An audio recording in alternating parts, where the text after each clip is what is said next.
Maka jangan main-main sama orang-orang seperti ini. Makanya sering ada kalimat daging ulama itu beracun. Hati-hati tuh, sekarang saya ingatkan ya kalimat ini, karena sering ada orang bermain dengan ulama tuh. Ya, udah paling ringan meninggal mengenaskan. Paling ringan tuh, paling ringan. Karena ulama itu pewaris Nabi. Kalau antum nyakiti ulama, nyakiti Nabi. Itu hadisnya ada, wa innal ulama warathatul anbiya di Ibnu Majah, nomor hadis 233. Wa innal ulama warathatul anbiya. Para ulama itu pewaris Nabi. Antum punya warisan, warisan antum diambil orang, marah antum kan? Wa nahika bihadza syarafan wa fadlan wa jalalatan wa nablan. Dan engkau mesti tahu, ketika Allah menempatkan engkau diurutkan setelah Allah, malaikat dan dirimu, ahli ilmu, maka cukuplah ini engkau ketahui sebagai syarafan, kemuliaan. Syaraf itu kemuliaan yang cepat menghasilkan balasan. Syaraf. Saya kasih rahasia ya. Ini rahasia penting. Ini serius, penting sekali. Ini antara kita aja nih. Makkah dengan Madinah itu disebut dengan Al-Haramaini Asy-Syarifaini. Saya berhenti di syaraf dulu. Syarifaini itu dari kata syaraf. Kalau satu syarafun, kalau dua syarifain. Karena Makkah dengan Madinah dua kota, maka disebut Asy-Syarifain. Kenapa disebut dengan Asy-Syarifain? Al-Haramain Asy-Syarifain. Al-Haramain, tempat yang kalau anda berbuat yang haram seketika diluruskan. Supaya saat keluar dari situ anda nggak bawa yang haram, bersih anda. Makanya sunnahnya sebelum berangkat ke sana, koreksi diri dulu, muhasabah. Tobat sama Allah. Nanti akan dibuka di sana. Kalau anda belum tobat, belum benar-benar, itu dibuka. Dibuka itu bisa ditampakkan pada kita, bisa ditampakkan pada orang. Kalau dampaknya buruk pada orang lain, itu ditampakkan pada orang. Kalau untuk pribadinya dibuka. Tiba-tiba misalnya cuma antum yang susah. Susahnya itu sesuai kebiasaan. Sesuai kebiasaan. Dulu saya tugas 2010 itu yang ada yang kalau orang mandi airnya nggak keluar. Dan kita sudah paham tuh, apalagi kalau dari daerah misalnya yang utusan yang ada dakar ya sektor itu, petugas-petugas dari Indonesia udah paham, udah dibekalin. Begitu nanya ke pembimbing, Ustaz saya begini, jawaban gampang aja. Bapak punya masalah apa dengan air? Punya masalah apa ente dengan air? Wah nggak ada kok. Itu saya bingung aja, dia masuk nyala, saya masuk mati katanya. Bukan, sebelum kesini punya masalah apa dengan air? Coba ingat-ingat dulu. Oh, diam aja, itu nangis. Iya Ustaz, saya ngaku salah. Ngaku salah jangan sama saya, gitu kan? Ngaku saya salah sama Allah, ngaku salah. Kenapa? Kenapa emang? Itu, saya itu punya kebiasaan. Kalau di rumah itu, kan kalau di kampung-kampung itu kan suka ada dari pusat air pakai selang kan? Pakai selang disalurkan ke rumah. Itu selang punya orang disalurkan ke dia. Di selangnya dari pusat diambil, yang punya orang disalurkan ke dia tuh, masukin situ. Nah itulah yang jadi persoalan. Begitu nyampe sana belum ditobatin tuh. Ya nyampe sana akhirnya apa, udah tobat aja. Minta ampun sama Allah, minta maaf, minta macam-macam dan sebagainya. Begitu dikerjakan ringan tuh. Ringan. Ada yang dia tiba-tiba tawaf, senggolan sama jemaah-jemaah yang Afrika. Begitu senggolan, dia nggak terima gitu kan? Ya, diterima. Orang Afrika pakai bahasa Afrika, dia pakai bahasa Sunda. Ya, orang Afrika mungkin niatnya minta maaf, dia nggak tahu gitu kan? Non sia hidung. Ya, misalnya, dia pakai bahasa Sunda. Itu kan hal yang percuma. Dia nggak ngerti atau nggak paham, ya kan? Akhirnya apa? Dia keluar kata-kata yang nggak enak, dasar bau, ya. Udah dibalas. Begitu wukuf, dia aja yang bau, yang lain enggak. Nyium bau aja kemana-mana, bau ya nggak ada tuh, biasa-biasa aja. Nah itu yang disebut di Quran surah kedua Al-Baqarah ayat 197 paling kanan sebelah atas. Al-Hajju asyurun ma'lumat, faman farada fihinna al-hajja fala rafatha wala fusuqa wala jidala fil hajj. Haji itu udah jelas waktunya, siap-siap. Tapi kalau udah siap mau berangkat, ingat, fala rafath, jangan berkata-kata kotor, larangan. Begitu keluar seketika nanti diluruskan oleh Allah. Supaya dibereskan semua di situ, pulang-pulang mabrur. Mabrur itu kan kotorannya hilang, baiknya muncul. Dibuang kemudian di sana, hilang. Balik jadi bagus. Tapi syarafain. Ya, syarifain itu dari kata syaraf. Syaraf itu kebaikan yang saat dikerjakan dibalas. Kalau antum sering berbuat baik, apalagi di Mekah, Madinah berbuat baik, dibalas antum saat itu. Tiba-tiba kok dikasih kurma cuma antum aja. Tiba-tiba antum tuh mudah masuk ke masjid, orang lain susah. Antum tuh tiba-tiba saf pertama aja. Yang paling enak tuh begitu saf pertama, ada orang ngasih kurma lagi. Ngasih kurma. Dan maksa. Harus diambil. Ya, itu tuh luar biasa gitu. Tawaf, orang susah, antum tuh mudah. Ya, pengen nyong Hajar Aswad sampai orang dorong-dorongan, pasang joki, ya, macam-macam. Sampai udah masuk ke situ langsung kejedot lagi, ada lagi gitu kan. Datang tiba-tiba, mulutnya bibirnya bengkak. Kenapa Pak? Ini, begitu saya mau nyium Hajar Aswadnya balik nyium saya. Oh, bilang aja cendol gitu kan. Ada macam-macam. Ini tuh enak, lancar, tenang. Semakin banyak kebaikan dibalas. Nah ini kata Syekh Hashim, wa nahika bihadza syarafan. Di orang berilmu itu syaraf, punya kemuliaan yang saat dia butuh sesuatu langsung dijawab oleh Allah. Inilah kemuliaan majlis ilmu. Kenapa disebut syaraf? Ini mesti paham nih bahasa begini. Kalau ini bukan ahli bahasa, nggak akan dibedakan. Dan syaraf ada fadlun beda. Begitu disebut syarafan, ahli ilmu itu bedanya dengan orang biasa. Begitu dia bermohon kepada Allah, seketika dikabulkan. Ahli ilmu tuh. Makanya kalau doa antum pengen cepat dijawab, datangin majlis ilmu, rajin belajar. Yang tadi yang betul-betul.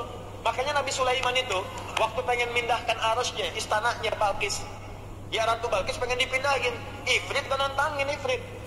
Ya nih, antum sebelum turun tuh naik, sebelum turun lagi dudukin singgasana, pindah tuh, gitu. Waduh, luar biasa tantangannya. Tiba-tiba ada yang jawab, ada lagi yang lebih hebat.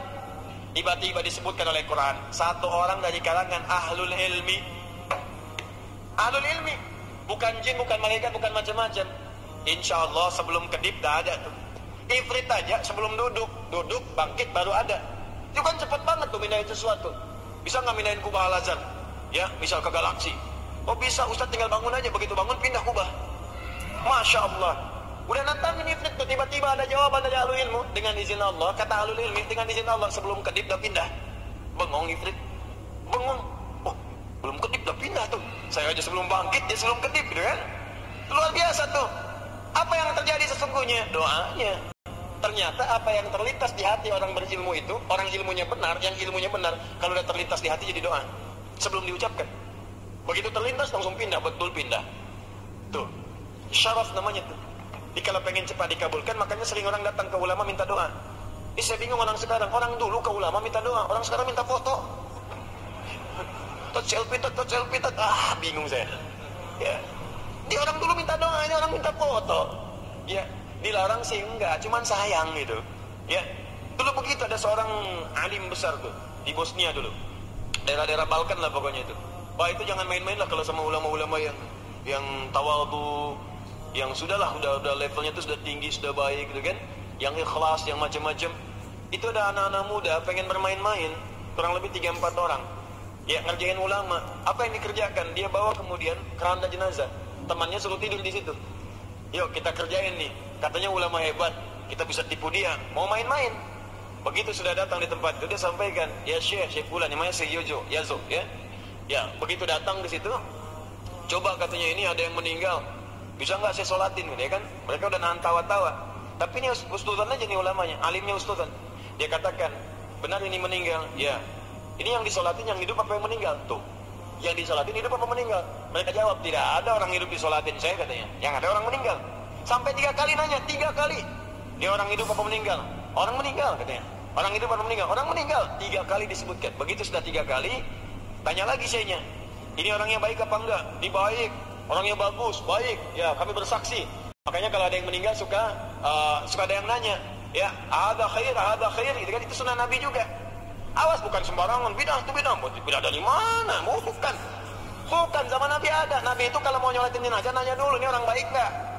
Nabi orang baik nggak nih? Ini baik. Sholatin oleh Nabi. Tapi kalau ada masalah, kalian aja yang sholatin. Diambil oleh para ulama. Makanya cara nafsirin teks itu lihat ahwal ulama. Kata para ulama, kita memastikan yang kita sholatkan itu baik. Kalau kurang baik, kita doakan jadi baik. Kalau baik, kita mintakan pada Allah tempatkan di tempat yang terbaik.